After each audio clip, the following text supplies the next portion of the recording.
네, 그러면 세 번째 시간 하도록 하겠습니다. 자, 우리가 이제 앞에서 기본적인 형성 배경, 인사관리에 대한 내용도 배웠고, 여기서 이제 관리에 대한 의미만 여러분이 잘 기억해 두시면 되고, 인사관리라는 거는 경영활동의 하나의 기능으로서 우리가 이제 지원적인 활동에 해당하고, 그렇죠? 그리고 관리라는 거는 결국 조직의 목적 달성을 위해서 필요한 것을 계획하고 조직하고 지휘하고 조정하고 통제하는 그런 활동이다. 이 정도만 잘 기억해 두시면 될 거고요. 자, 그 다음에 이제 우리가 조금 이제 그나마 수험이랑 관련해서 의미 있는 거는 이제 인사관리의 발전이에요. 그렇죠? 그래서 인사관리의 발전은 사실 뭐 책마다 뭐 여러 가지 형태로 이제 뭐 단계를 구분합니다. 뭐 인사관리 태동기부터 해서 뭐 인사관리, 인적자원관리 뭐 이런 식으로 구분하는데 이제 박경 교수님 같은 경우는 인사관리 발전을 크게 두 가지로 설명하고 계세요. 하나는 관리사, 그 다음에 하나의 이론사. 이렇게 두 가지로 설명하시는데 이 중에서 중요한 거는 이론사예요. 이론사. 얘가 제일 중요해요. 사실 우리는 이걸 공부하기 위해서 하는 거고 관리사는 뭐 어떻게 이제 구분한 거냐? 이거는 결국은 우리가 이제 결국은 인사관리라는 거는 종업원과 그 다음에 사용자 간의 관계죠. 그렇죠? 그 관계가 어땠냐? 즉 사용자와 종업원 간의 관계를 기준으로 인사관리를 좀 구분한 거예요. 그래서 뭐 예전에는 가부장적 인사관리였고, 그 다음에 산업혁명 초기에는 착취적이고 뭐 이런 인사관리였고, 그 다음에 뭐 이제 거기에서 협력적 인사관리, 민주적 인사관리 뭐 이러한 내용들이 나오는데 협의적 인사관리 뭐 이런 식으로 결국은 관리사라는 거는 그 내용인데 별로 중요한 건 아니에요. 이거는 별로 중요한 건 아니기 때문에 그 다음에 이제 이론사 같은 경우는 이제 말 그대로 이론이 붙었죠. 그래서 인사관리, 즉 우리가 인사관리에서 중요하게 보는 인자인 뭐 직무와 사람에 대해서 어떤 관점이냐, 그 다음에 우리가 인사관리에서 뭘 더 중요시 여기느냐, 이제 이런 내용인 건데 우리가 이제 이론사에서 크게 배우는 게 이제 기계적 접근,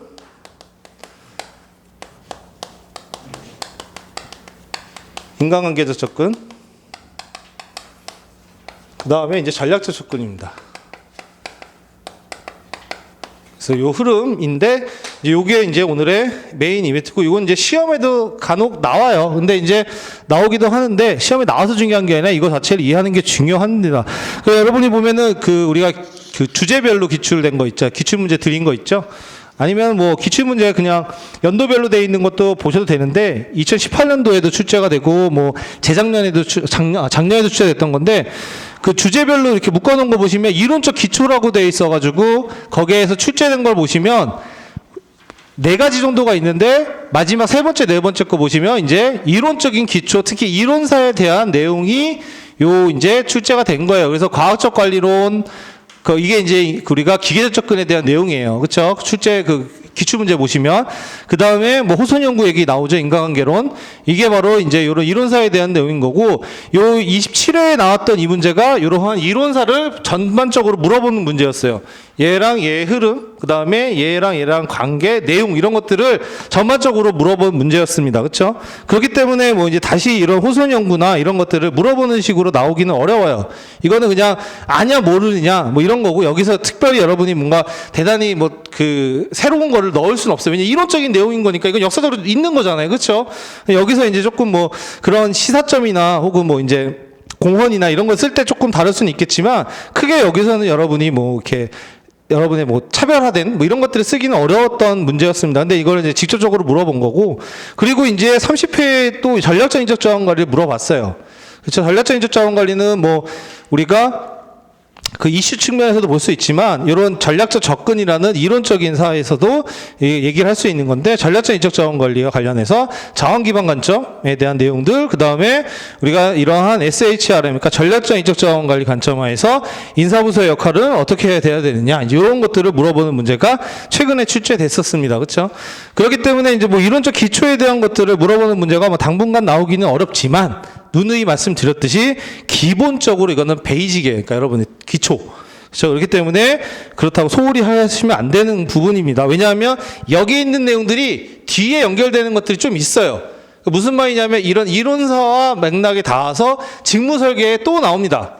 직무 설계. 그래서 직무 설계 막 내용들이 나오는데 그게 이론사랑 맞닿아 있고 그 다음에 나중에 유지 파트나 이런 데 가면은 인과관계론에 근거한 뭐 인과관계 제도나 이런 것들 얘기도 나오고 중간중간에 이론사들이 백그라운드 돼서 나오는 것들이 있어요. 그렇기 때문에 기본적으로 여러분이 알아두시면 필요한 내용들이다. 그렇죠? 자, 그렇게 해서 보시면 되고 그래서 그 10페이지, 11페이지는 그냥 쭉 보시면 되고 관리사 같은 경우는 그냥 여러분이 뭐 읽어보시면 돼요. 이런 거는 이제 재미로. 뭐 이집트 얘기 나오고 막 이러고죠. 이게 결국은 뭐냐면 이런 인사관리라는 거는 고대 이집트에도 있었다는 거예요. 체계화가 안 됐을 뿐이지. 왜냐하면 기록에 보면 뭐예요. 이집트에서 그 피라미드를 지을 때 노예를 써서 지은 게 아니라 그랬죠. 사람들을 뭐 구해서 뭐 거의 돈을 품삯을 주면서 뭐 했다고 얘기 나오잖아요. 그러면 그런 큰 구조물을 만들 때 얼마나 많은 사람이 동원됐겠어요. 그럼 뭐 그런 것도 이제 인사관리 하나의 내용인 거죠. 사람들 어떻게 돈을 주고 어떤 일을 시키거나 이런 것들, 그렇죠? 뭐 그런 내용인 겁니다. 그래서 인사관리가 뭐 그때부터 있었고 쭉 내용이 나오는데 우리가 중요하게 봐야 될 거 12페이지에 있는 거예요. 그렇죠? 요게 여기에 들어 있는데 어떻게 보면 이게 이제 여러분이 인사관리를 이루는 데서 가장 중요한 기초적인 하나의 내용인 건데 자, 12페이지 보시면 자, 인사관리에 의해서 구성인자라고 나와요. 거기에서 나오는 게 뭐예요? 아까 전에 제가 처음에 그려드렸던 것처럼 일과 그러니까 즉 직무와 사람이죠. 그러니까 인사관리의 구성인자, 연구 대상은 사람과 직무예요. 직무와 사람입니다. 그렇죠? 그렇게 나옵니다. 그래서 보시면 이게 이제 가장 기본적인 거예요. 그래서 HRM이라는 건 직무와 사람에 대한 관리다. 이렇게 얘기할 수도 있는 거예요. 그렇죠? 그러니까 즉 인사관리라는 거는 조직 목표 달성을 위해서 조직 내 직무와 사람에 대한 관리, 뭐 효과적 효율적으로 하는 활동이다. 이렇게 정의할 수 있는 거예요. 그렇죠? 자, 그러면 이제 그 내용인 거고, 그래서 보시면 그 페이지에서 그 중간쯤 보시면 밑에 위에서 둘, 넷, 여섯 번째 줄 보시면 인사관리 구조를 살펴보아야 한다라고 되어 있죠. 그 밑 다음부터 쭉 그으시면 돼요. 인사관리는 본질적으로 수행되어야 하는 일과 사람 간의 관계를 관리하는 것이다. 그렇죠? 그러니까 인사관리도 뭐 다양하게 정의될 수 있는 거예요. 그렇죠? 그러니까 여러분이 개념 정의에 막 너무 목매일 필요 없습니다. 다양하게 정의될 수 있는 거예요. 어떤 관점을 중요시하느냐에 따라서 다양하게 정의될 수 있는 거예요. 그렇죠? 그래서 인사관리는 본질적으로 일과 사람 간의 관계를 관리하는 것을 일 동그라미, 사람 동그라미. 이게 이제 여러분이 천착해야 될 중요한 주제들인 거죠. 일, 사람. 즉 직무와 사람. 그러니까 제가 맨날 이게 그려드리는 게 괜히 그려드리는 게 아니에요. 여기서부터 시작하는 거예요. 조직 내 직무와 사람에 대한 관리예요. 요 그림만 가지고 아까 전에 인사관리 전반적인 내용에 대한 설명도 가능하지만 야, 성과가 날려면 어떻게 해야 돼? 직무와 사람 간의 핏을 맞추면 뭐 직무 성과가 나고 조직 성과 뭐 이런 것들 얘기 다 할 수도 있습니다. 뭐 이것만 가지고도 몇 가지를 얘기할 수 있는데 그래서 여러분이 요거부터가 시작이다.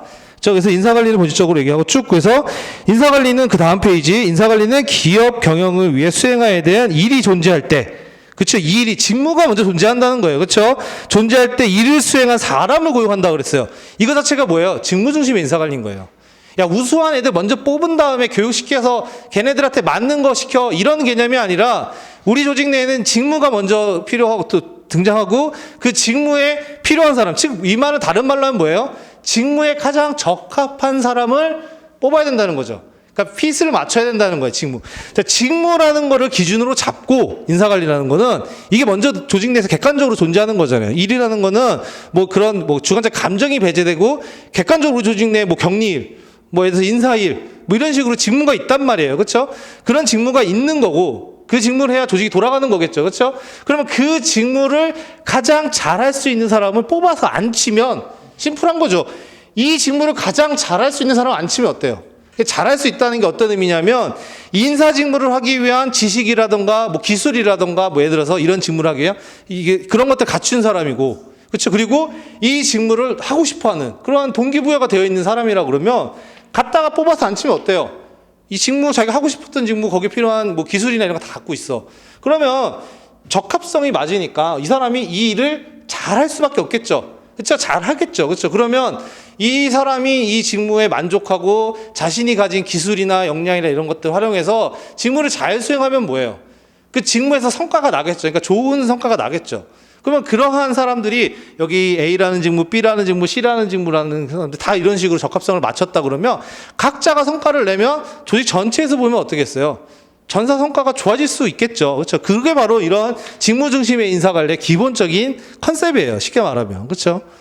어쨌든 그래서 이제 그런 내용을 하시는 겁니다. 그래서 이 일이 존재할 때 이를 수행할 사람을 고용함으로써 이루어진다. 이런 게 직무 중심의 인사관리의 기본적인 내용이다. 그렇죠?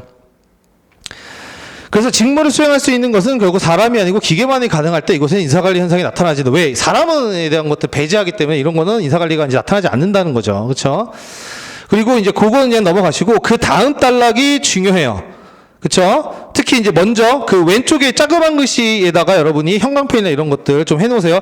자, 인사관리 현상의 변화는 바로 인사관리의 구성인자인 뭐예요? 직무가 변화될 때 혹은 사람이 변화될 때 일어난다는 거예요. 그렇죠? 그러면 이제 이게 이제 요약된 거고 그거를 펼쳐서 쓴 게 이제 그 오른쪽에 있는 건데 그 단락 인사관리 현상의 변화는부터 해서 그 다음 단락까지 보시면은 인사관리의 현상의 변화 내지 발전을 가져오게 된다라고 해서 돼 있죠. 이러한 시각에서 출발하여 전 단락 전까지 그거는 쭉 이렇게 묶어 놓으세요. 그래서 별표를 좀 해놓으세요. 자, 이게 아주 뭐 별거 아닌 내용 같지만 이 안에는 굉장히 많은 내용이 들어있는 거나 마찬가지예요. 이걸 이해를 하셔야 되는 건데 무슨 내용이냐? 자, HRM이라는 게 기본적으로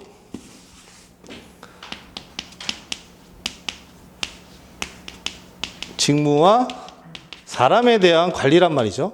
그리고 뭐 이거에 대한 관리는 아까 전에 뭐 직무 관리, 사람에 대한 확보 이렇게 나오는 것도 있지만 우리가 결국은 아까 전에 적합성이나 이런 부분들 얘기를 했죠. 그래서 핏을 맞추는 게 굉장히 중요하다 그랬어요. 그렇죠? 조직이 잘 굴러가려면 이러한 직무에 가장 적합한 사람을 뽑거나 배치 전환을 하는 게 굉장히 중요하다는 거죠. 그렇죠? 자, 근데 이제 인사관리의 변화라는 거는 결국 이러한 인자가 달라질 때 같이 변화가 일어난다는 거. 그럴 수밖에 없겠죠. 왜냐하면 직무라는 내용이 달라지면 뭐예요? 그 직무에 필요한 사람들의 요건들도 달라질 수밖에 없겠죠. 그렇죠? 아니면 사람들이 달라져. 그러면 이 사람에 맞춰 또 직무가 달라져야겠다. 예를 들어서 이런 거예요. 잘 보시면 이게 이제 조직이라고 보면은 우리 조직 내에 이렇게 이제 인사부서가 있고 직무가 사람을 관리하죠. 자, 이제 먼저 우리가 지금 기술의 발전이 이루어지고 있어요. 기술의 발전이 뭐 예를 들어서 AI나 뭐 이런 것들 예를 들어서 뭐 AI 같은 기술이 발전했다고 볼게요. 그렇죠? 자, 이런 기술 발전 이거 외부 환경에서의 변화죠. 그렇죠? 외부 환경 기업 내에서 있는 내부 환경이 있고 외부 환경이 있고 각각 환경 변화 그러니까 내부도 외부도 마찬가지예요. 어떤 환경 변화가 일어나면 우리 경영학은 그 환경 변화에 맞춰서 적응하거나 대응해 나가야 된단 말이에요. 그렇죠? 그러면 자, 예를 들어 기술의 발전이 있어서 뭐 AI가 도입된다던가 뭐 RPA라고 해서 그 여러분 들어보신 분들은 아시겠지만 로봇 프로세스 오토메이션이라고 해가지고 로봇 자동화예요. 그러니까 단순 반복적인 거를 이런 프로그램을 통해서 해결하는 거예요. 그렇죠? 그래서 뭐 RPA 같은 것도 요즘 그래서 사무직에서 엄청 많이 도입을 하고 있죠. 예를 들면 그런 거예요. 예를 들어서 어떤 뭐 마케팅 직무야. 마케팅 직무 중에서 마케팅 직무가 해야 되는 일이 뭐 이제 뭐 여러 가지가 있겠지만 그 중에 하나가 뭐 고객들이 어떤 걸 구매했고 뭐 어떠한 니즈를 가지고 이런 것들을 우리가 뭐 판매 데이터라던가 뭐 트렌드라던가 이런 것들을 조사를 해야 된단 말이에요. 그렇죠? 그러면은 그런 걸 조사하기 위해서 아침에 오면은 하는 일 중에 하나가 우리 회사에서 뭐 어떤 제품들이 얼마나 팔렸고 그걸 구매한 사람의 연령대는 어떻고 이런 것들 데이터를 쭉 긁어서 정리를 해야 돼요. 그래서 그런 변화들이 있거나 그런 것도 이면 트렌드가 바뀌네? 그럼 뭐 제품군에 변화를 준다던가 뭐 디자인 이런 식으로 계속 바꿔갈 수 있잖아요. 그러면 과거에 어때요? 뭐 이런 단순 데이터를 어떻게 해요? 뭐 긁어서 여기 사이트, 여기 사이트, 여기 사이트 내가 다 가서 긁어서 엑셀에 붙여가지고 정리하고 뭐 이런 작업들이 있을 거잖아요. 그렇죠? 그럼 단순 반복적인 일이 어떤 일들이 있단 말이에요. 뭐 은행권에서는 뭐예요? 뭐 리스크 관리팀 같은 데서는 대출 서류도 들어오면 그 사람들 뭐 연봉액이나 이런 거 보고해서 대출 심사에서 뭐 승인 뭐 이런 걸 하잖아요. 그래서 아주 단순 반복적인 있는 건데 그런 것들을 이런 RPA 기술을 써서 자동화시키는 거예요. 그래서 사람이 할 필요 없이 이런 프로그램이 내가 마케팅 직무 과거에는 아침에 오면도 1시간, 2시간 정도 내가 가는 사이트들, 우리 판매 내역들 이런 것들 조사해서 그런 것들을 다 데이터를 정리하고 가공해서 뭔가 보고서를 만들고 뭐 이런 작업을 해야 됐단 말이야. 2-3시간씩. 혹은 뭐 오전을 다 그걸로 해야 돼요. 근데 이제 이런 RPA를 도입하면은 내가 아침에 딱 출근하면 오면은 프로그램이 알아서 데이터들 긁어와서 그걸 보고서로 딱 만들어주는 거예요. 그렇죠? 뭐 이런 것들이 이제 그런 거죠. 예를 들어서 이제 이러한 것들을 우리가 도입을 해. 그러면 이런 것들은 직무에 영향을 줘요. 무슨 말이냐? 마케팅 직무가 이제 해야 될 일이 과거에는 내가 가면 단순 반복적 노가다 작업들을 해야 되는데 그러기 위해서는 뭐 애들 손이 빨라야 되고 아니면 뭐 엑셀을 다루는데 능숙해야 되고 뭐 이제 이러한 기술들이 필요했을 거 아니에요. 그렇죠? 근데 이러한 기술들이 도입하면 이제 이런 단순 반복적인 기계나 이런 것들 다 해준단 말이야. 그럼 사람은 이제 뭐 하면 돼요? 그런 단순 반복적으로 가공된 데이터를 가지고 분석하고 파악해서 뭔가 인사이트를 내는 일이 더 중요해지는 거죠. 기획하고 뭐 이런 것들이. 그러니까 단순히 이러한 기술의 발전이 직무에 영향을 주게 되고 그러면 직무에서 직무의 내용이나 이런 것들이 달라진단 말이에요. 그렇죠? 그러면 거기에 필요한 자격 요건도 달라져요.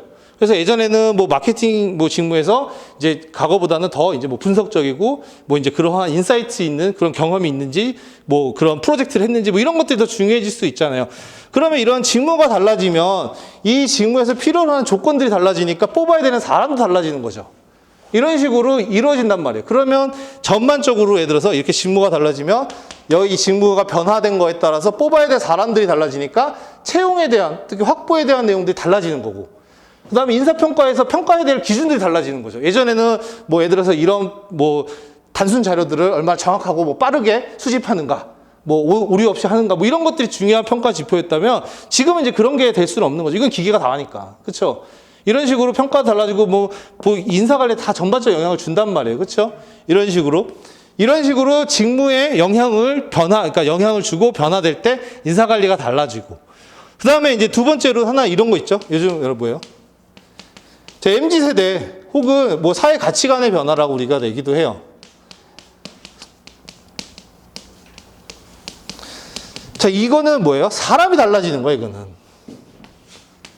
자, 과거에는 어때요? 과거에는 뭐 대를 위해 소를 희생하거나 뭐 조직에서 까라면 까고 뭐 이런 것들이 익숙하고 사람들이 그거를 자연스럽게 받아들였어요. 그래서 늦게 야근하고 뭐 이런 것들을 불만 없이 했단 말이에요. 그렇죠? 그래서 조직에 뭔가 충성도를 갖고 로열티를 갖고 내가 하는 것들을 그러니까 옛날에는 그런 식으로 사람들이 생각하고 뭐 가치관이 그랬기 때문에 뭐 그런 인사관리가 이루어졌던 거죠. 그러니까 야근을 강조하거나 뭐 늦게까지 조직에 뭐 남아서 일하는 사람들 승진시켜 뭐 이런 것들이 됐던 건데 근데 이제 우리 조직에 들어온 사람이나 들어올 밖에 있는 사람들이나 가치관이 달라졌다는 거예요. 지금 뭐야, 뭐 워라밸이 중요하고 이제 뭐 조직에서 강제로 회식하는 거 이런 거 극혐하고 뭐 이제 이런 것들이 있단 말이에요. 그렇죠? 그리고 뭐 일을 통한 내 성장, 나의 커리어, 전문성 이런 게 더 중요한 거예요. 왜냐하면 나는 이 회사에 오래 머물 거 아니거든. 여기서 스펙 쌓고 또 더 나은 데로 이직하거나 뭐 이런 것들이 중요시되는 시대고 그러한 생각을 가진 사람들이 있단 말이에요. 특히 뭐 예를 들어서 워라밸을 요즘 다 중요시 여긴단 말이에요. 워라밸을 요즘은 다 워라밸. 그래서 여기 야근 많나요? 야근 많다 그러면 뭐 예를 들어서 회사가 뭐 면접을 보는데 물어볼 수 있죠. 저희 야근 많나요? 그래서 뭐 회사 거기서 우리 야근이 많고 그리고 야근을 장려한다. 뭐 이러면 뭐예요? 좋은 인재 안 오겠죠.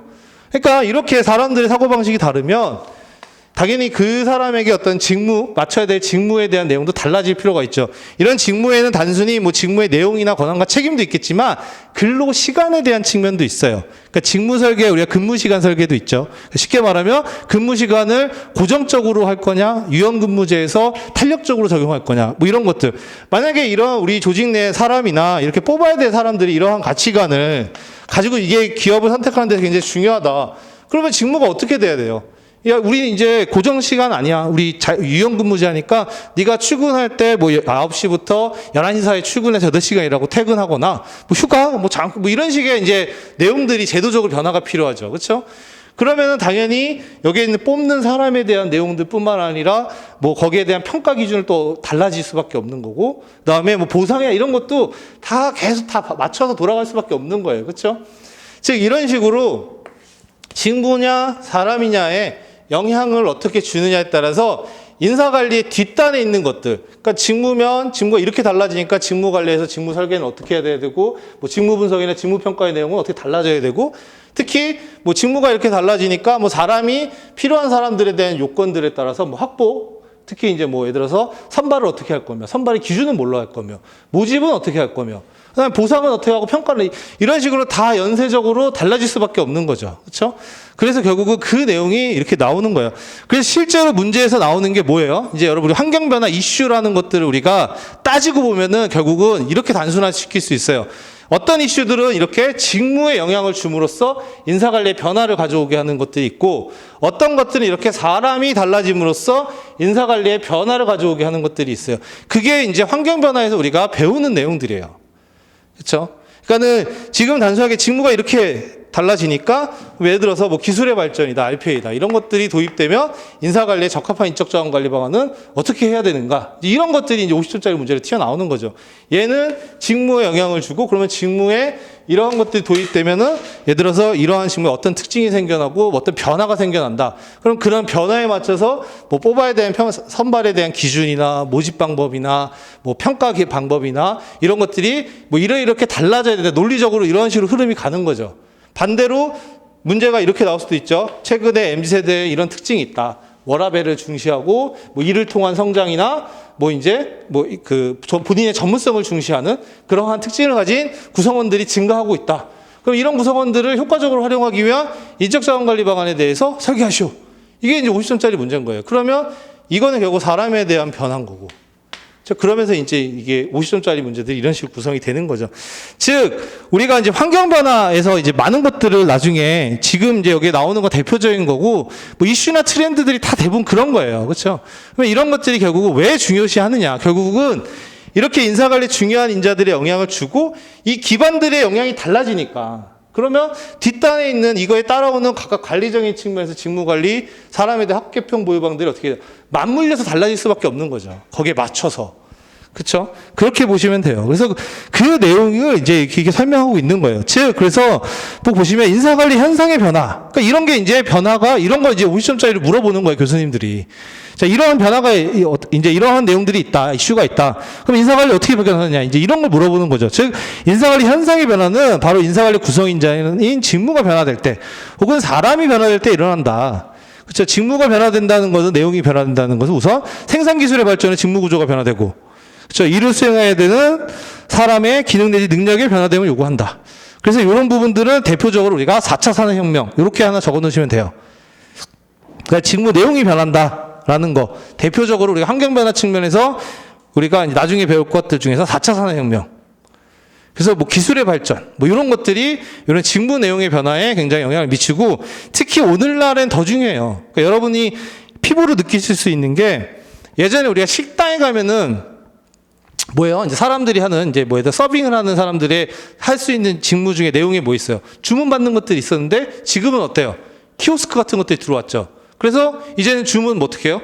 그걸로 하지 그 담당자한테 가서 뭐 얘기 안 하죠. 그렇죠? 그러면 그 사람이 뭐래요? 키오스크에서 주문하세요 이러잖아요. 그러면 일이 변한 거예요. 예전에는 이 사람이 주문을 하면은, 예를 들어서 어떤 사람은 주문을 막 길게 하잖아요. 그래서 뭐 무슨 옛날에 클릭 같은 거 보면은 스타벅스에서 보면은 약 자기에 맞춰서 뭐는 빼주고 뭐는 넣고 막 이런 식으로 하면, 그런 것들 얼마나 잘 기억하고 정확하게 뭐 하느냐, 이런 것들이 사람 뽑을 때 중요할 수밖에 없었는데, 이제는 뭐예요? 키오스크 들어오면 그런 거 필요 없잖아요. 그냥 그래서 사람 찍으면 쭉 출력이 되니까 그거대로 잘 제조하면 되는 거잖아요. 그렇죠? 그러니까 이런 식으로 우리가 어떤 기술의 발전으로 인해서 뽑아야 되는 사람들이 달라지면, 그 뽑아야 되는 사람을 어떻게 평가하고 보상할 건지 확보할 건지도 다 달라지는 거예요. 그렇죠? 그게 대표적으로 직무 내용이 변한다는 게 이 기술의 발전, 하이테크 뭐 이런 것들이 4차 산업혁명이 여기에 해당하는 사항이에요. 그래서 이것도 뭐 언젠가는 우리 시험 문제에 충분히 나올 수 있는 주제예요. 왜냐면 계속 그 내용은 뭐 몇 년 전부터 강조되고 있던 거고, 그게 이제 4차 산업혁명으로 물어볼지, 뭐 기술의 발전에서 하이테크로 물어볼지, 아니면 최근에 화두되는 뭐 디지털 트랜스포메이션을 물어볼지, 뭐 그러한 기술에 대한 도입들. 그래서 최근에 이제 뭐 직무 관련된 거에 보면 기술의 발전이 이런 직무에 어떤 변화를 가져오는가에 대한 연구도 굉장히 많아요. 그렇죠? 왜냐하면 이 기술의 발전에서 일자리가 사라지기도 하고, 일자리가 변화하기도 하고, 일자리가 새로 생겨나기도 하잖아요. 그냥 이거에 대한 관심이 굉장히 많아요. 왜냐하면 기술의 발전이 굉장히 빠르기 때문에 지금은 일자리가 많이 막 사라지는 경우도 많죠. 지금 상황에서. 그렇죠? 그래서 여러분들이 뭐 요즘 그런 키오스크 그런 많이 활성화된 것뿐만 아니라, 최근에 이제 뭐 이제 고속도로에서 이제 하이패스 이런 것도 보면은, 예전에는 이제 수납원들이 다 받으셨잖아요.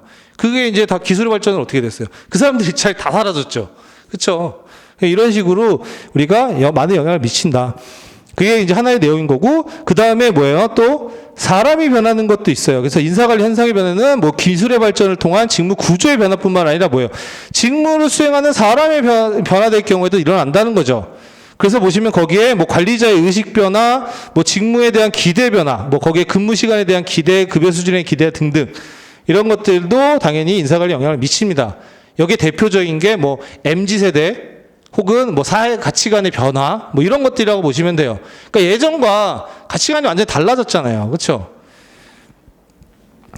그러니까 이런 가치관이 다른 사람들을 어떻게 할 거냐. 그러니까는 기업들의 이제 지금도 그렇지만 계속 큰 화두가 뭐예요? MZ세대를 어떻게 관리할 거냐, 어떻게 좋아할 거냐. 이 내용이 어마어마하게 많이 나오는 거예요. 그걸로 뭐 이제 여러 가지 뭐 아티클도 나오고 뭐 MZ세대 분석에 대한 내용도 나오고 엄청 나오죠. 그게 왜냐하면 조직 내에서 이제 우리 구성원들의 MZ세대가 이제 주류가 돼가고 아니면 이제 외부 노동시장에 들어올 인재들이 다 뭐예요? 그런 특징들을 가지고 있잖아요. 그러면 과거와 같이 이제 인사관리를 하거나 제대로 운영하면 이런 우수한 인재들이 안 온다는 거예요. 그렇죠? 그러니까 요즘은 이게 대기업들이 웬만해서 요즘은 다 이제 디폴트 된 게 그런 거예요. 이제 뭐 자율근무제 같은 것들 이런 거는 이제 거의 다 대부분 해요. 그래서 최근에 이제 대기업들 가면은 요즘 좌석들도 이제 고정좌석제들 하는데 거의 없어요. 그래서 뭐 이렇게 하나은행이나 제가 이제 실제로 갔는데 뭐 하나은행이나 뭐 SK나 이런 컨설팅 때문에 가면은 되게 좋아요. 진짜 이 사무실이 무슨 카페 같아.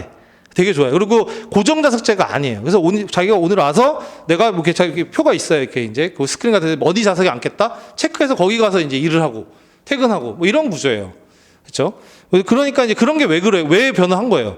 과거와 다르게 지금 사람들 그런 걸 굉장히 중요시 여기잖아요. 그렇죠? 그리고 그게 기업을 선택하는 데 굉장히 중요하기 때문에 따라갈 수밖에 없는 거예요. 그러면 예를 들어서 유연근무제를 한다. 그러면 인사관리도 과거에 모든 근로자가 9시에 출근해서 6시까지 근무할 때랑 이런 식으로 어떤 사람은 뭐 10시에 나와서 근무하고 그다음에 어떤 사람은 재택근무하고 그러니까 눈에 안 보이는 거죠.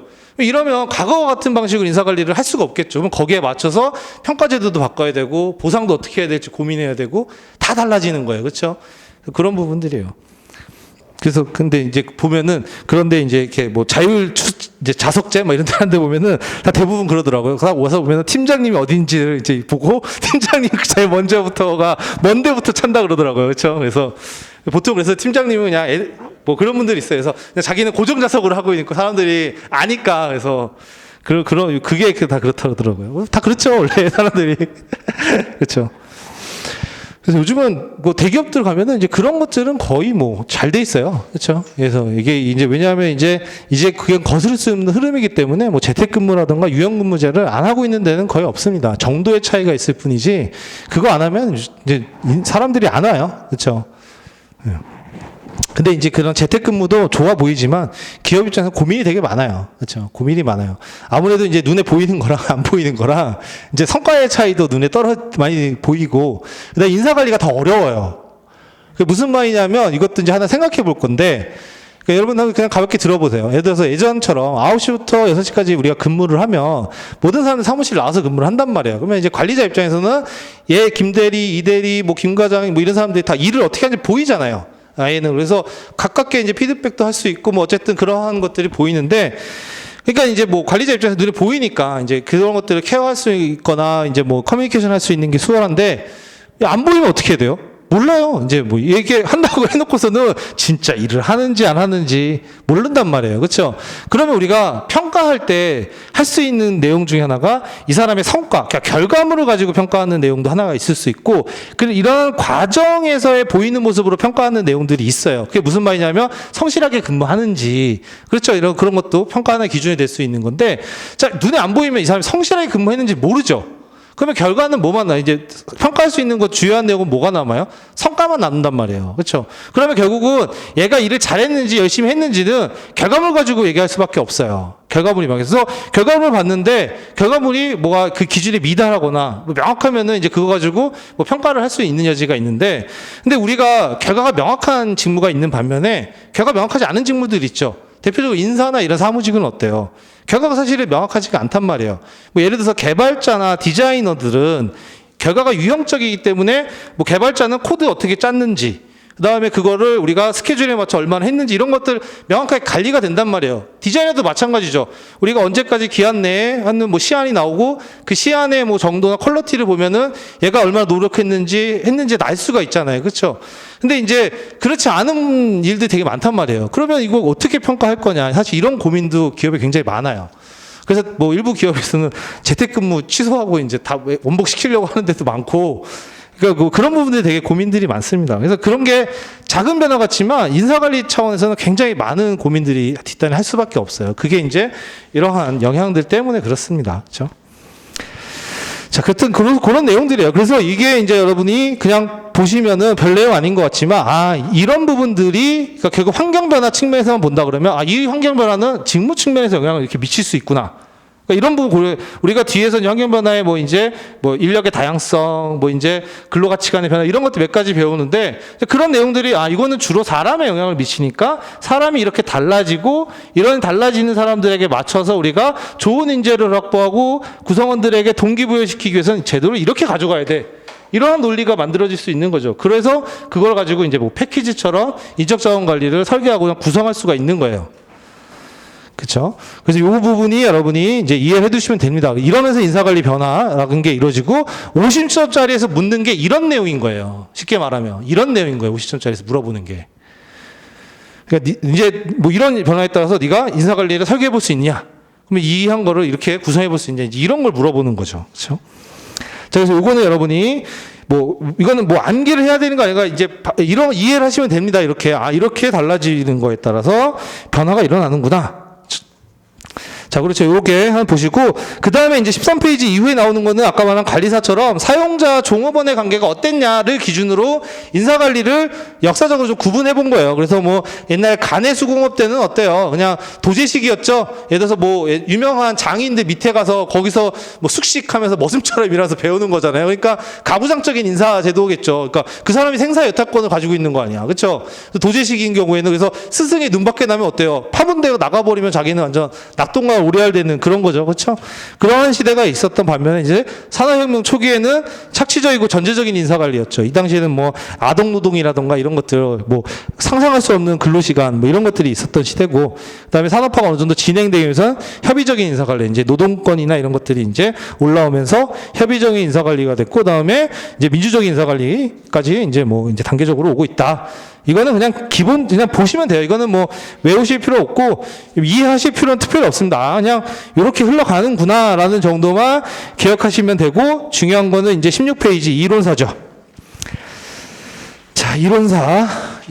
그래서 이론사에서 보시면, 자, 이제 우리가 앞에서 인사관리의 중요한 인자가 뭐였어요? 직무와 사람이죠. 자, 그러면 우리가 이제 직무와 사람을 봤을 때 이 직무, 사람을 어떤 관점으로 볼 수 있느냐가 굉장히 중요한 거예요. 직무를 예를 들어서 뭐 기계적 관점처럼 뭐 표준적인 작업 조건, 분업화가 강조되는 전문화, 뭐 이런 걸로 관점을 본다 그러면 거기에 맞춘 이제 인사관리들이 이루어지는 거고, 뭐 이런 식으로 이제 그런 관점들에 따라서 달라지는 건데, 자, 17페이지 보시면, 자, 인사관리의 연구의 이론적 틀은 뭐라고 되어 있어요? 인사관리의 기본 구성 요소인 일과 사람의 관계를 어떻게 설정할 것이냐에 대한 거랬죠. 자, 그래서 그 부분을 밑줄 그어 놓으세요. 우리가 앞에서 배웠던 일과 사람, 이 관계를 어떻게 설정할 거냐. 즉, 일과 사람을 어떤 관점에서 볼 거냐라는 거죠. 그렇죠? 그리고 더 나아가서 작업장에서 어떤 생산성 향상을 위한 직무와 사람 간의 이산적 관계를 어떻게 설정할 것이냐에 대한 부분이죠. 즉, 우리가 인사관리를 한다는 거, 더 나아가서 경영을 한다는 거는 생산성을 올려서 더 많은 이익, 그렇죠? 이런 걸 내는 게 목표잖아요. 그렇죠?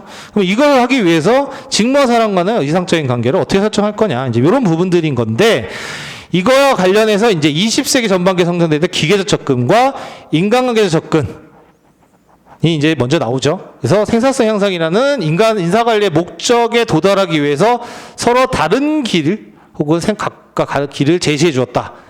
그렇죠? 얘네가 대립되는 형태예요. 먼저, 그렇죠?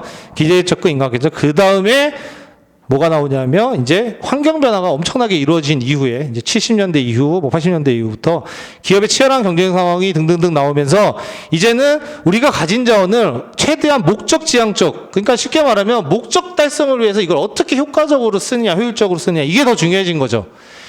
그러니까 옛날처럼 뭐 기계적 접근, 인간계적 접근처럼 쉽게 말하면 옛날처럼 우리가 막 만들면 뭐 팔리는 그런 시대는 이제 지난 거예요.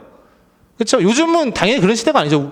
옛날에야 산업화 초기나 이럴 때는 어때요? 만들면 막 팔리는 그런 시대였단 말이에요. 그러니까 뭐 따로 마케팅 할 필요 없이 막 수요가 넘쳐나고 뭐 새로운 것들이 등장하니까 막 만들면 팔리는, 그러니까 제조하는 부분들 이런 것들이, 그러니까 사실 크게 고민할 필요가 없었죠. 근데 이제 기술 수준이나 이런 거 다 비슷비슷해진단 말이에요. 그렇죠? 그러니까는 내가 만든 제품, 제가 만든 제품 비슷해. 그럼 여기서 어떻게 차별할 거냐? 그러면서 뭐 마케팅이 등장한 거고, 그래서 이 제품을 어떻게 포장할 거냐?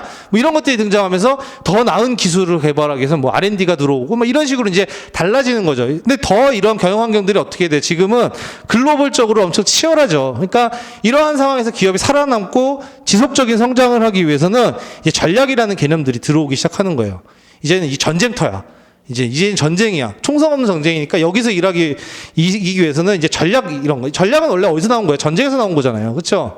전쟁에서 나온 거란 말이에요. 그러니까 그런 걸 위해서 이제 전략의 개념을 들어오고 나면서 전략 경영 뭐 이런 것들이 이제 강조되고 그게 이제 지금 보편화된 거죠. 그러니까 그 전략이라는 건 결국은 뭐예요? 이런 상황에서 우리의 강점이나 뭐 약점도 이런 것들 철저히 분석하고 상대를 분석해서 우리가 잘할 수 있는 거, 우리가 가진 자원을 최대한 효과적으로 활용해서 우리가 뭐 경제 우위를 확보할 수 있는 방법이 뭐냐. 그렇게 해서 우리 뭐 예를 들어서 경영 활동을 어떻게 해야 되면 더 나아가서 인사 관리는 어떻게 이루어져야 되냐. 이제 이런 것들이 큰 고민이 되는 거죠. 그게 이제 뭐예요? 전략적 접근에 대한 내용이에요. 그렇죠?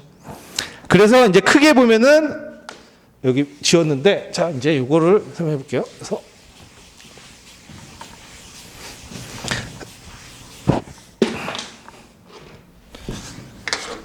자, 이제 이론사에서 기계적 접근,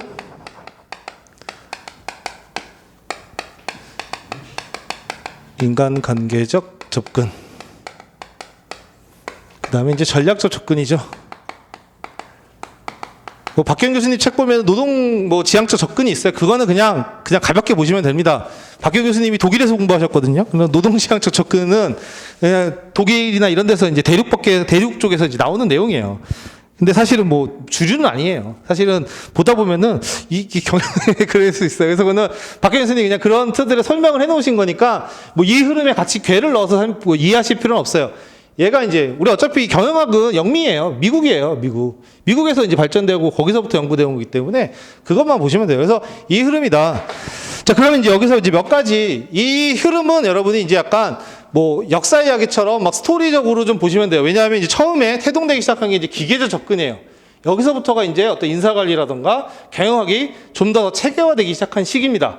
특히 이제 인사관리 측면에서는 예전에는 주주목 구구식이었어요. 그러니까 예전에 이때도 공장이나 이런 것이 있었지만 이 당시까지는 뭐 만들면 팔고 막 이런 시대니까 어떻게 이거 효율적으로 할 거냐 이런 고민이 없었어요. 그러다 보니까 주목 구구식으로만 운영하던 시기였고 그거를 보던 한 사람 누구냐면 이제 테일러라는 사람이죠.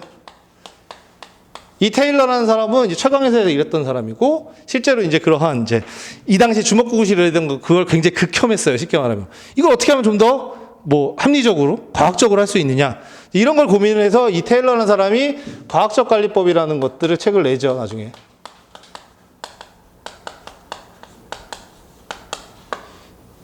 테일러 과학적 관리법.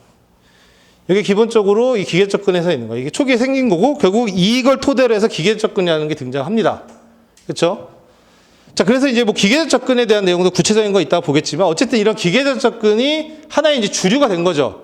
그러니까 과거의 주먹구구식인 거를 이런 식으로 뭔가 체계화하고 획기적으로 바꿔서 그러니까 이 사람의 주장은 그거예요. 결국은 과학적 관리. 그러니까 우리가 주먹구구식으로 일할 게 아니라 이러한 작업이나 이런 동선, 뭐 시간 이런 연구를 해서 합리적인 동선, 뭐 다음에 직무에 대한 설계를 하면 더 높은 생산성을 낼 수 있다는 거예요. 그리고 종업원들도 어쨌든 그 안에서 더 뭐 성과나 이런 것들 동기부여가 될 수 있다는 거죠. 그래서 어쨌든 그게 이제 하나의 주류가 됐고 이 기계 접근이 이제 완전 이제 주류가 되면 통용이 되면서 산업에 대한 발전이 어마어마하게 이루어졌죠. 왜냐하면 이 테일러가 천착했던 건 그거예요. 이 기계 접근에 제일 중요시 여겼던 거는 생산성 향상이에요. 생산성 혹은 효율성.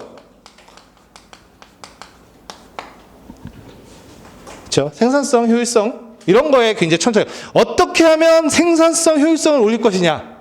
그걸 위해서 단순히 과거에 하던 작업을 봤더니 비효율적이야. 동선을 이렇게 바꾸거나 배치를 이렇게 바꾸면 더 효율적으로 할 수 있어. 극단적으로 이 테일러가 이제 했던 것 중에 과학적인 삽질법에 대한 연구가 있어요. 우리가 군대에 갔다 오시면 삽질 해보신 분은 아시겠지만 이 삽질도 어떻게 하면 과학적으로 효율적으로 할 수 있느냐 실제로 연구를 했어요. 그래서 두 명을 두고 뭐 한 번에 풀 수 있는 무게는 어느 정도며 그걸 하기 위한 삽의 모양은 어떻게 그걸 실제로 연구를 했었어요. 그런 걸 다 그렇죠. 그래서 이 테일러 같은 경우는 생산성, 효율성 혹은 뭐 성과라고 얘기를 하는데 어쨌든 이런 측면에 천착을 했던 거죠. 그렇죠. 그러기 위해서 우리가 뭐 작업 조건은 이래야 돼. 그다음에 직무 설계에서 직무는 단순화, 전문화해야 돼. 사람은 경제적인 동물이니까 뭐예요? 더 많은 걸 만들어내면 돈을 더 주는 사등성과급제에 대해 이러한 내용들이 이제 이걸 위해서 등장한 거예요. 이걸 굉장히 중요시 여겼던 거죠. 그렇죠? 자, 어쨌든 이 테일러의 과학적 관리법이 이제 주류가 되면서 그런 많은 기업들이 받아들인 거죠. 왜냐하면 이렇게 하면 생산성이 막 그냥 막 어마어마하게 오르는 거예요. 산업의 발전이. 그래서 우리가 이제 좀 더 풍요로워지고 됐는데 이 기계 접근이 뭐 영원할 수는 없죠. 결국 이게 극단으로 가다 보니까 어떤 문제가 발생하냐? 이게 전반적인 흐름입니다. 여기서 강조하는 게 이제 어떤 직무의 전문화, 뭐 표준적인 작업 조건 뭐 이런 것들을 강조하는데 특히 이제 여기서 강조했던 것 중에 전문화라는 거, 직무 전문화라는 건데 쉽게 말하면 분업의 원리를 강조하는 그러한 직무 설계 방법이에요. 즉 무슨 말이냐면 자, 이러한 책상을 만든다고 할 때 과거에는 어떻게 만들었겠어요? 공장에서 만든다 그랬을 때 장인 한 사람이 자 이제 이 책상의 나무부터 시작해서 다리부터 뭐 이런 거 디자인하고 뭐 제품을 어떻게 갖고 올 거며 뭐 옷은 어떻게 박을 거며 이런 걸 혼자서 다 했단 말이에요. 기획하고 뭐 이제 이런 식으로 이루어지면 뭐야? 이 사람이 하루에 만들 수 있는 양이 제한되죠. 그렇죠? 근데 테일러는 이런 것들을 한 사람이 하는 것보다 분업을 통해서, 그러니까 아담 스미스가 했던 분업의 원리를 강조해서 자, 이 공정을 다 쪼개는 거예요. 단순화. 어떤 사람은 이 책상이 오면은 재단만 해. 자르기만 하고 저기 옆으로 옮기면은 그 사람은 오른쪽 다리만 붙여. 이쪽 옆으로 가면 왼쪽 다리 붙이고 저 사람은 이런 식으로 아주 공정을 쪼개서 단순화시키는 게 사람들을 기계처럼 쓸 수 있는 거죠. 그렇죠. 왜냐하면 단순히 일을 하기 때문에 얘가 다쳐서 못 나오더라도 밖에서 다른 사람 데려서 대체시키면 그냥 쉽게 돼요. 그렇죠. 이런 식으로 어떤 분업의 원리를 강조해서 전문화시키면은 생산성이 오르는데 이게 너무 지나치다 보니까 어떻게 된다? 사람이 기계처럼 취급받고 이제 아무 생각 없이 그냥 단순히 일만 계속 하는 거예요. 그렇죠? 그래서 여러분이 이제 그 우리 찰리 채플린의 영화 중에 모던 타임즈라는 영화 혹시 보신 분들은 알겠죠? 많이 나오죠. 그건 뭐 어때요? 계속 조이죠. 그 이 단순히 일만 하다가 어떻게 돼? 그 찰리 채플린이 실수로 딴짓하다가 기계로 빨려 들어가죠. 그게 메타포예요. 그러니까 쉽게 말하면 사람이 기계처럼의 대우받는 거에 대한 은유예요. 기계로 빨려 들어가잖아요. 그렇죠? 그러한 문제가 발생하니까 사람들이 뭐예요? 이제 동기부여도 안 되고 뭐 매너리즘에 빠지고 문제 생기고 이런 것들이 결국 이런 문제가 생겨서 그에 대한 반발로 이제 인과관계적 접근이 생긴 거예요. 발생한 거죠. 인과관계 접근은 이제 여러분이 메이오 호송공장, 아이고.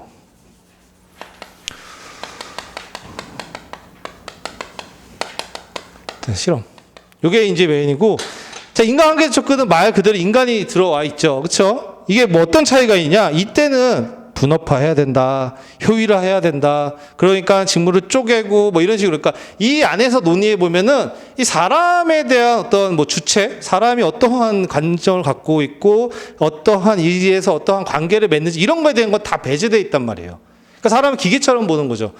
그러니까 이 테일러에서 이런 과학적 관리법 기계 접근은 자 그런 식으로 효율화, 표준적이고 물리적인 작업 조건을 개선해서 뭐 조명의 밝기라던가 배치도라던가 이런 것만 효율적으로 하면 성과가 오른다는 거예요. 생산성이 오른다는 거예요. 그렇죠? 근데 인간관계 접근 그게 아니라는 거지. 성과에 영향을 미치는 거는 뭐다? 바로 구성원의 만족이라는 거예요. 그러니까 구성원의 쉽게 말하면 심리 상태가 성과에 영향을 준다는 거예요. 완전 반대되죠. 그거에 대한 반발로 이렇게 등장한 거예요.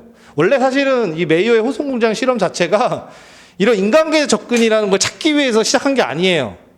원래는 처음에 이 호송공장 실험은 어땠냐면 그 이제 서부전기회사라는 이제 있는데 거기서 이런 기계적 접근에 따라서 이제 했는데 성과가 안 나는 거야. 그러니까 이제 하버드 대학에 있는 메이오 교수한테 요청을 해서 우리가 이렇게 문제가 있는데 한번 연구 좀 해주시겠어요. 그래서 처음에 이 이제 메이오가 이제 연구팀을 들고 이제 그 와서 했던 거는 뭐냐면 이 기계적 접근 시대에는 중요한 게 물리적인 작업 조건. 쉽게 말하면 표준적인 작업과 물리적인 작업 조건이 뭐냐면 이 작업장의 밝기가 어느 정도일 때 가장 사람들이 성과를 내느냐. 뭐 이런 것들을 연구해요. 그래서 뭐 조도는 뭐 예를 들어서 백룩수를 해야 되고 너 그보다 낮으면 성과가 떨어지고 뭐 이런 것들을 연구했던 것들이 중요했단 말이에요. 그래서 실제로 처음 와서 한 실험이 그런 거예요. 조명의 밝기를 달리 해봐. 그러면 사람들이 조명을 밝기를 처음에 어둡댔다가 점점 높이면 성과가 올라가. 그렇죠? 그러면 다시 또 조명을 낮추면 어떻게 되겠어요? 성과가 떨어져야 정상이겠죠. 그러면 그렇게 생각을 하고 그럼 최적의 조명 밝기를 찾아보자. 그래서 올려다 보면은 성과가 피크를 찍을 때가 제일 좋은 작업 조건일 거 아니에요. 그렇죠? 그럼 낮추면 이제 거기 알 수 있으니까. 근데 이제 처음에 그런 실험을 했는데 전혀 의외의 결과가 나온 거예요. 무슨 의미냐면 자 조명을 올려보니까 성과가 올라가. 오 맞네. 근데 조명을 낮추면 떨어져야 되잖아요. 근데 조명을 낮추는데도 성과가 올라가. 이거 왜 이러지? 이제 이러한 의문이 생기는 거죠. 이거 알고 있던 거 반대죠. 그래서 도대체 이런 거 말고 다른 거에 영향을 받는 게 뭐가 있느냐? 그걸 하기 위해서 계속 추가적인 실험을 했던 거예요. 그래서 뭐 계전기 실험을 해서 사람들의 구성을 달리해보고 면접도 해보고 해봤더니 영향을 미치는 게 뭐였냐면 그런 물리적 작업 조건이 아니라는 거야. 거기에서 사람들에게 성과를 낼 수 있게 했던 중요한 원동력 중에 하나는 그런 거죠.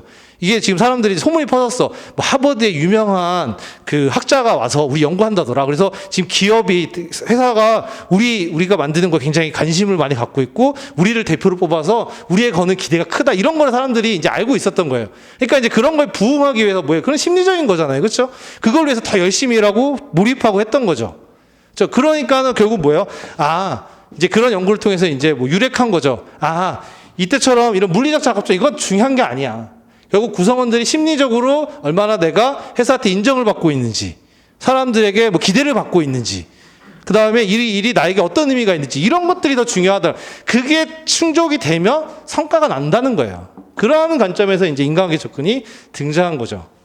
그렇죠? 그래서 이런 흐름이고 이제 이게 이제 어떻게 보면은 서로 대비되잖아요. 그렇죠? 그래서 그런 흐름들이 이제 여러분이 전체적으로 좀 기억을 해 두시면 되고, 뭐 전략적 접근은 이제 80년대 이후, 뭐 70년대, 80년대 이후에 이제 환경이 변화되면서 이제 이거 다른 건데, 여기서는 이제 여러분이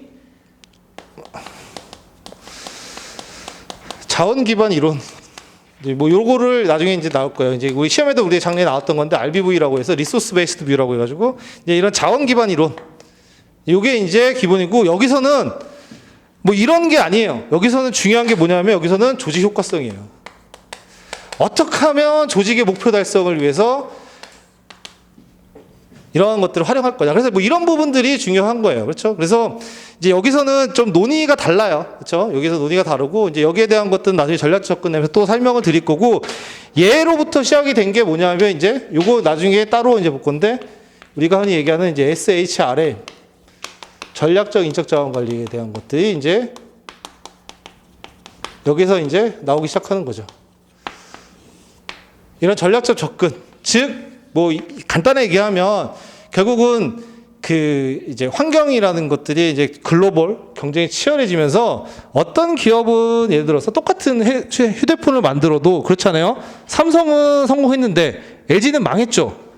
그러니까 예전에 이제 뭐 이런 그 전략이나 이런 것들 뭐 분석할 때 뭐서 그런 파가 크게 있었어요. 뭐 그 시장의 조건 그런 것들. 그러니까 예를 들어서 뭐 진입 장벽이 높고 그 다음에 뭐 이제 생산자의 파워가 더 세고 뭐 이러한 시장을 찾아서 들어가면 성공한다. 뭐 이러하게 보는 이제 그런 파가 있었고, 다른 한쪽의 파는 이제 내부 역량이 중요하다. 그 조직, 그 기업이 가진 내부 역량이 결국 성공과 실패를 가른다. 뭐 이제 이런 관점이 있었는데, 여러분들 생각해 보시면 그렇잖아요. 휴대폰 같은 경우는 예를 들어서 이따 진입 장벽이 높아. 그렇죠? 그 다음에 어쨌든 생산자의 파워가 더 세고 뭐 이제 기술의 어떤 필요도가 높고 그렇잖아요. 그러면 휴대폰을 만드는 회사들 같은 경우 일단 들어가면 성공을 다 해야 되는 건데 어떤 회사는 망하고 어떤 회사는 성공하잖아요. 그럼 거기서 이제 발생하는 게 뭐냐면 결국은 그 회사가 가진 내부 역량에 대한 차이로 이러한 문제가 발생한다. 그러면 그 내부 역량에 대한 것들 이제 그런 것들을 연구하고 고민하면서 이런 내부 역량 중에서 우리가 가진 여러 가지 자원 이런 것들 역량이죠. 그런 것들 중에서 우리가 타 기업의 경제 우위를 확보할 수 있는 역량이 뭐냐, 이제 이런 것들을 이제 이런 자원 기반 이론에서 연구를 하고 거기에서 이제 뭐 브리오 모델이나 이런 것들이 나오는 건데 이거 나중에 이제 설명하고 어쨌든 이런 부분들 흘러간다. 그리고 이 전략적 접근에 따라서 인적 자원 관리, 전략적 인적 자원 관리인데 여러분이 이제 여기서 하나 생각해 두신 거 오늘날의 인적 자원 관리는 뭐예요? 전략적 인적 자원 관리예요. 오늘날의 인적 자원 관리는 그냥 이거는 디폴트입니다. 그냥 여러분이 인사 관리라는 게 이제는 전략적 인적 자원 관리를 얘기하는 거예요. 이거를 떠나서 얘기할 수가 없어요. 이제는 그렇죠? 그러니까 이거는 여러분이 그냥 기본적으로 탑재하고 있어야 될 그냥 관점에서 전략적 인적 자원 관리에 대한 거는 그냥 기본 오늘날의 인적 자원 관리는 무조건 전략적 인적 자원 관리를 한다라는 부분으로 기억을 해두시면 되고 구체적인 것들은 이제 그 설명하는데 이런 흐름으로 쭉 가고 있다. 그렇죠? 그래서 이렇게 보시면 얘네 둘이가 이제 좀 대비되니까 이런 것들을 잘 맞춰서 그리고 시험에서 그렇게 나온 거잖아요. 얘랑 비교하면서 나온 거잖아요. 호송공장 나오고 과학적 관리법 그런 내용이고 근데 요 문제는 이제 시험에 나왔어요. 그래서 뭐 당분간 출제되기는 어렵고 얘도 이제 재작 30회에 나왔죠. 이거 관련된 것들 자원 기반 이론에 대한 것들 그렇기 때문에 뭐 우리가 그 시험을 대비하는 차원에서 막 깊게 막 외우고 막 이렇게 할 필요는 없지만 그 이론별로 접근별로 어떠한 부분들 얘기하는지 그런 내용들을 여러분이 좀 이렇게 기억을 해두시면 됩니다. 자, 그래서 책을 잠깐 보면은 이제 구체적으로 좀 보면은 17페이지 넘어가 보시면은 기계적 접근이 나오죠. 그래서 형성 배경에서 보시면 이제 기계적 접근은 뭐예요? 테일러 과학적 관리법 이게 출발점입니다. 그래서 테일러 과학적 관리법에 동그라미 해놓으시면 되고요. 그리고 이제 그 밑에 동그라미 1번부터 4번까지 나오는 건데 이거는 뭐냐면 이제 테일러가 활동하던 시대에 그 당시에 이제 공장 관리 형태인 거예요. 결국 내용을 보면은 뭐냐면 주먹구구식이었다는 거예요. 비과학적이었다는 거죠. 그러니까 테일러가 멋지게 과학적 관리법이라는 내용을 쓴 거잖아. 그러니까 지금 과거 했던 거는 주먹구구식 비과학적이야. 야, 이렇게 과학적이라는 거 뭐 원리, 원칙 이런 것들이 들어가는 거잖아요. 기준. 그렇죠? 그래서 그냥 요거는 형성 배경은 과거에는 이런 식으로 주먹구구식 비과학적인 공장 관리가 이루어졌었구나. 근데 이제 테일러는 이런 걸 이제 못 견뎌했던 거죠. 이제 이런 부분들 좀 더 바꾸고 연구하고 하면은 훨씬 더 생산성을 높이고 종업원들에게 만족감을 줄 수 있는 여지가 있을 텐데라는 부분들을 항상 의문을 갖고 있어서 실제로 다양한 공장을 경험하면서 그래서 다양한 연구를 합니다. 그래서 이제 그런 부분들 이제 과업 관리를 통해서 이제 이루어내는데 18페이지 넘어가 보시면 중간에 있어요. 그래서 이제 핵심은 뭐냐면 테일러는 뭐 이러한 연구를 통해서 4가지 원칙을 고안했다는 거죠. 1번부터 4번까지 동그라미 적정한 하루의 성과 수준, 표준적인 작업 조건, 성공에 대한 높은 보수, 실패에 대한 손실 이런 4가지 원칙이 과학적 관리에서 중요한 원칙으로 자리 잡는 거죠. 그래서 적정한 하루의 성과 수준이라는 거는 뭐냐면 과거에는 공장 관리를 할 때 예를 들어서 뭐 건강한 사람 2사람이 이 작업을 할 때 하루에 한 10개를 만들 수 있는 게 기본이다. 이러한 기준이 있어야 얘가 만들었을 때 미달했는지 더 만들었는지 뭐 이런 것들이 기준이 생길 거잖아요. 그래서 야 10개가 미달할 것 같으면 더 열심히 일을 하도록 뭐 재촉한다던가 뭐 이런 식으로 되는 건데 그 과거에는 그런 게 없었다는 거예요. 그렇죠? 그러니까 적정한 하루의 성과 수준을 연구해서 자 건강한 사람이 이 작업을 뭐 2사람이 같이 팀을 이뤄서 하면 우수한 작업자라고 거정을 할 때 적어도 뭐 10개를 만드는 게 표준이다. 이런 식의 어떤 성과 수준을 명확하게 측정하는 거죠. 이래야 뭐가 돼요? 평가할 수 있는 거죠. 기준이 있어야 평가를 할 수 있는 거잖아요. 그렇죠? 그래서 그 내용들이 이제 거기에 나오는 거고요. 그 다음에 중요한 것 중에 하나가 이제 표준적인 작업 조건을 강조했어요. 거기에서 보시면 이제 쭉 내가 표준적인 작업 조건에서 표준적인 작업 조건이란 작업자가 일을 하는 데서 필요한 뭐 조건, 최적의 유지라는 뭐 이런 것들이죠. 즉 쉽게 말하면 뭐 공구의 배치는 어떻게 하고 동선은 어떻게 짜고 그렇죠? 뭐 공구의 기계는 모양은 어떻게 이런 것들을 굉장히 중요시 여겼다는 거예요. 그렇죠? 실제로 그래서 뭐 그런 공장에 여러분 나중에 이제 뭐 가시게 되면 레이아웃 같은 것들 짜요. 그래서 동선 같은 것도 굉장히 중요하거든요. 공장에서 이 동선을 어떻게 짜느냐. 그래서 이제 그런 동선이 뭐 산업안전 측면에서도 검토를 합니다. 그래서 뭐 예를 들어서 동선이 겹쳐가지고 뭐 움직이던 사람들이 부딪히면 넘어져 다칠 수도 있으니까 뭐 이제 이런 것들 고려해서 뭐 동선을 짜고 레이아웃을 짜고 많이 이래요. 그런 부분들을 이렇게 이제 과거에 테일러도 강조를 했다는 거죠. 그뿐만 아니라 이제 이런 표준적인 작업 조건을 굉장히 중요하게 여겼어요. 그렇죠? 그 다음에 성공에 대한 높은 보수에서 하루 가업량을 작업자가 성공했을 때 높은 임금을 주는 거죠. 즉 10개를 만드는 게 표준이다. 근데 이 사람 10개 이상 만들었어. 어머 잘했네. 그래서 돈 더 주는 거죠. 그렇죠? 그런 것들. 반면에 실패하면 야 너는 이제 그 1일 목표량 못 채웠으니까 돈은 요것만 가져. 이런 식의 그거를 줄이면 어떻게 되냐면 거기 밑에 보시면 밑에서 하나 둘 세 번째 줄 중간에 보시면 차등별 성과급제가 있습니다. 거기다 동그라미 해놓으세요. 이건 나중에 이제 우리가 뒤에 가서 임금에서 성과급 배울 때 테일러식 성과급 얘기를 배워요. 그게 이제 요 차등별 성과급제 얘기예요. 즉 우리가 표준가압량을 아까 봤죠? 그 표준가압량을 정해서 이제 테일러는 어떻게 생각했냐면 표준가압량을 파악을 하면 예를 들어서 표준가압량을 이 작업 같은 게 10개가 하루에 표준이야. 그러면 10개 만들기 때까지는 한 개당 뭐 10,000원으로 임금을 쳐서 임료를 쳐서 줘. 한 개당. 10개 이상 하면 잘한 거잖아요. 그렇죠? 그러면 10개 이상부터는 뭐 13,000원으로 임료를 올려주는 거예요. 그러면 어떻게 한다? 사람들이 여기서 10개만 넘어가면 이만큼 뛰니까 더 만들기 위해서 노력한다는 거죠. 그렇죠? 그런 식의 차등성과급제가 이제 테일러가 얘기했던 것 중에 하나입니다. 그리고 나서 이제 거의 19페이지 넘어가 보시면 테일러가 제시한 이런 거 하고 해서 그 단락을 쭉 묶어서 공헌이라고 적어 놓으세요. 쭉 묶어서 그 단락 테일러가 제시한 이런 과학관리는 중중중 돼 있죠. 이게 이런 기계적 접근 혹은 과학적 관리법의 공헌에 대한 내용이에요. 즉 이렇게 과학적 관리법을 통해서 당시에는 이제 노사 쌍방 만족을 가져다 준 측면이 있죠. 초기에는. 왜냐하면 이제 종업원들도 이런 기준도 생기고 더 만드니까 더 받을 수 있고 이러니까 초기에는 이제 만족을 했던 부분들도 있고 더 나아가서 뭐예요? 생산량이 향상이 나타나기 시작한 거죠. 그런 게 이제 공헌인 거죠. 특히 이제 여기서 주목해야 될 것 중에 하나가 이제 뭐 쭉쭉 나오는데 그 중에 하나가 이제 분업의 원리라는 건데 거기 중간에 보시면 분업의 원리라고 작은 글씨 되어 있죠. 그 옆에 보시면 아담 스미스가 추정했던 분업의 원리에 동그라미 쳐 놓으시고 그 다음에 그 밑에 줄 테일러는 작업자가 수행하는 일을 가능한 한 분업화시키는 것이 효과적. 그러면 거기서 이제 작업자가 수행하는 일은 가능한 분업화시키는 효과적이다. 여기서 직무 전문화라고 옆에 적어 놓으세요. 직무 전문화. 그쵸? 그래서 이제 요게 이제 기본적인 기계적 접근의 내용에 대한 부분인 거고, 그러니까 내용이라고 해도 형성 배경에 대한 거고, 이거를 이제 기계적 접근의 내용이라고 해서 뭐예요? 19페이지 그 밑에 있는 거는 결국은 뭐 여기 너무 미치지만 우리가 배웠던 직무, 사람, 이거에 대한 이제 관점이 어떻게 되느냐에 대한 설명이 기계적 접근의 내용이에요. 거기 보시면 이제 그래서 직무와 인간 관점에서 해석하면 다음과 같다 이렇게 되어 있죠. 우리가 앞에서 구성인자가 뭐예요? 직무와 사람이라고 그랬잖아요. 그러면 기계 접근에 이러한 이제 형성 배경이 되어 있고 과학적 관리법이 이런 거니까 그럼 결국 우리가 인사관리에서 보는 직무와 사람에 대해서는 얘는 어떤 관점이냐에 대한 것들을 이제 풀어서 쓴 거죠. 그래서 이거는 이제 쭉 보시면 거기에 그 20페이지 넘어가시면 이제 특징이라고 되어 있어 정리가 되어 있어요. 특징이라고 정리가 되어 있어요. 그래서 보시면 직무 보시면 그 표 있죠. 표를 먼저 보세요. 표를 보시면 됩니다. 자, 직무는 전문화, 즉 직무 설계 측면입니다. 전문화 옆에다 직무 설계 측면. 직무 전문화를 얘기하는 거예요. 그러니까 직무 설계는 전문화해야 된다. 그리고 직무 설계 측면, 그 다음에 분업의 원리 강조.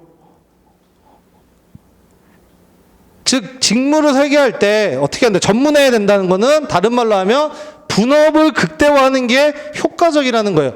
즉, 공정을 쪼갤 수 있는 만큼 쪼개는 게 좋다는 거죠. 그러니까 예전처럼 한 사람이 모든 공정을 할 필요 없이 이거를 잘게 쪼개서 각각의 직무가 하는 일을 단순화시키면 생산량은 늘어나고 사람들을 활용하는 데 더 효과적이라는 거예요. 그렇죠? 그리고 이제 기계를 쓰는 것들이 이제 효율적이다. 이제 뭐 이런 거죠. 기계화는 보시고. 그 다음에 표준화된 작업 조건.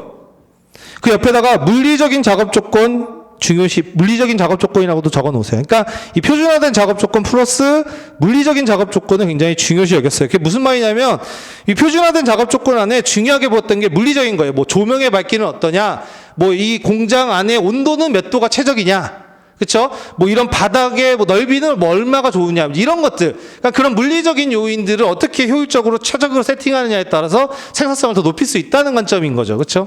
이렇게 직무를 이렇게 접근했어요. 그렇기 때문에 나중에 우리가 직무 설계에 보면은 구조 설계 측면에서 처음에 나오는 게 직무 전문화가 처음에 나와요. 그냥 기계적 접근 시대 때 이제 그게 된 거니까, 그렇죠? 그 다음에 인간은 어떻게 봤느냐? 인간은 이 기계 접근은 경제적 동물로 봤습니다. 경제적 동물로. 즉 뭐예요? 돈 더 주면 더 열심히 이러한 경제적 동물로 봤죠. 그렇죠? 그러니까 차등 성과급제 이런 것들이 통용이 된다고 봤던 거죠. 그렇죠? 그리고 사람에 대해서 경제적 동물로 봤을 뿐만 아니라 뭐예요? 생산의 한 요소, 그냥 기계의 한 부품으로 본 거예요. 그렇죠? 그다음에 노동시장에서의 높은 대체성. 그러니까 무슨 말이냐면 전문화를 했다고 치면 단순해지죠, 일이. 그렇죠? 그러다 너무 단순하다 보니까 그냥 이제 뭐 손발만 멀쩡하면 누구든 와서 일을 시킬 수가 있어요. 막 머리 쓸 필요가 없는 거예요. 그래서 옛날에 이런 이제 테일러 시대 때 이제 뭐 이런 과학적 관리법이나 이런 것들이 한창 주류일 때 옛날에 이제 우스갯소리로 공장에 그런 게 붙여 있대요. 라커룸에 머리는 두고 가라. 이제 이런 내용이 있었대요. 왜냐하면 머리를 쓸 일이 없다는 거죠. 그렇죠? 그러니까 그런 식으로 해서 그냥 들어가고 자기는 이제 마치 기계처럼 일하는 뭐 이런 걸 강조했던 거니까 높은 시장의 대체성도 바로 그런 내용이에요. 그렇죠? 자, 이런 부분들인 거고, 자, 그렇죠? 그래서 결국은 이러한 뭐 관점에 따라서 생산성은 올라갔지만, 자, 21페이지에 넘어가서 보시면 이제 거기에 보면 제목이 있죠. 기계적 접근의 문제점. 그게 이제 동그라미 해놓으시고 결국 흐름이죠. 이런 기계적 접근이 이러한 내용을 가지고 있고, 이 생산성 향상이라든가 이런 것들에 큰 공헌을 했지만 산업 발전에 결국 이러한 이제 극단으로 치닫다 보니까 이제 이러한 문제점이 생긴 거죠. 우리가 앞에서 봤던 사람을 기계로 보고 막 이런 문제를 보다 보니까 여기서 제일 중요한 단어가 뭐냐면 첫째에서 쭉 보시면 쭉 보면 둘, 넷, 여섯, 일곱 번째 줄 보시면 이러한 생각이 누적되면 되어 있죠. 거기에 노동소의 형광펜으로 쫙 그어 놓으세요. 이 한마디로 얘기할 수 있는 거예요. 즉 노동소에 인간소외 이런 표현을 합니다. 즉 뭐예요? 이런 작업장에서 사람이 일을 하지만 사람은 마치 기계처럼 그러니까 인간성을 말살시키고 상실해버리는 문제가 생기는 거죠. 그러니까 경영자도 뭐예요? 사람으로 안 보고 비용으로 보고 기계로 보고 뭐 이런 식으로 그러니까 일을 통해서 우리가 자아 실현하고 이런 거는 언감생심이 되는 거예요. 그렇죠? 이런 문제가 발생하니까 사람들이 어때요? 동기부여도 안 되는 거고 매너리즘에 빠지고 오히려 이런 직무 전문화를 추구해서 성과가 오르는데 어느 순간 떨어지고 뭐 이런 문제가 발생하는 거예요. 그거를 우리가 노동소외 현상에서 이런 가장 큰 이슈인 거죠. 그래서 이게 실제로 예전에 시험 문제가 나왔어요. 그래서 뭐 노동의 인간화 뭐 이런 문제에 대한 것들을 푸는 문제가 나왔었는데 그게 이제 이 내용인 겁니다. 그리고 두 번째로 이제 이 기회 접근의 단점이 아까 전에 사람을 어떻게 설명했어요? 경제적 동물이라고 했죠. 야, 돈 많이 주면 이 사람 열심히 일하고 성과가 낼 거야. 근데 실제로 돈 많이 준다는데도 막 이직하는 사람들이 있잖아요. 그럼 이거는 설명이 안 되는 거지. 야, 그러면 걔는 왜 떠나고 왜 일을 안 하는 거야? 돈 많이 주는데. 왜 떠나지? 그거에 대한 설명이 안 된다는 거죠. 그래서 거기에 보시면 실제로 이런 금전적인 보상을 하는데도 그 설명이 안 되는 부분들, 떠나거나 이직하거나 이런 문제가 발생한다는 거죠. 그렇죠. 그래서 그런 문제가 있다. 그러면서 이제 거기에 대한 반발로서 이제 인과관계적 접근이 등장을 했는데 이거는 이제 다음 시간에 마저 이제 하겠습니다. 그래서 오늘은 전반적인 그냥 오리엔테이션이니까 큰 흐름 위주로 설명을 드렸고요. 다음 시간에 다시 이제 한번 이론사 다시 좀 정리 한 다음에 쭉 진독해서 나갈 수 있도록 하겠습니다. 그래서 뭐 강의는 이제 이런 식이에요. 주로 제가 설명을 드리고 책에 중요한 내용들을 여러분이 표시하거나 할 수 있는 내용이니까 여러분이 보시면서 최대한 이제 이해를 하시면서 곱씹어보면서 그런 시간을 좀 많이 가지세요. 그걸 추천드립니다. 그러니까 뭐 암기보다는 생각을 하면서 아, 이러니까 이렇게 되는구나. 뭐 이런 부분은 이렇지 않을까. 그러니까 자유롭게 생각하시고 뭐 혹은 뭐 본인이 나중에 되면은 이제 뭐 생각하다 보면 이런 제도, 이런 때는 이런 제도 좀 적합하지 않나요? 이렇게 생각하시는 분들도 있거든요. 그게 맞는지 틀리는지를 내가 감이 잘 안 와. 그런 이제 나중에 되면 그래요. 그래서 가는 예전에는 이제 물어보셔요. 그래서 이런 주제면은 이런 제도 이거 활용해도 괜찮지 않나요? 이게 물어보시거든요. 그래야 왜냐하면 이게 논리적으로 맞다 안 맞다 이런 것들이 조금 알아야 내가 그 생각이 맞는지 아닌지 확인이 되잖아요. 그래서 뭐 나중에 그런 것들을 확인을 하셔도 저한테 물어보셔가지고 괜찮습니다. 그렇죠? 그런 쪽에 계속 접근을 하셔가지고 좀 공부 방향을 잡으시면 좋을 것 같아요. 그래서 어쨌든 첫 시간 수고하셨고요. 한 주 잘 보내시고 다음 주에 뵙겠습니다. 예, 수고했습니다.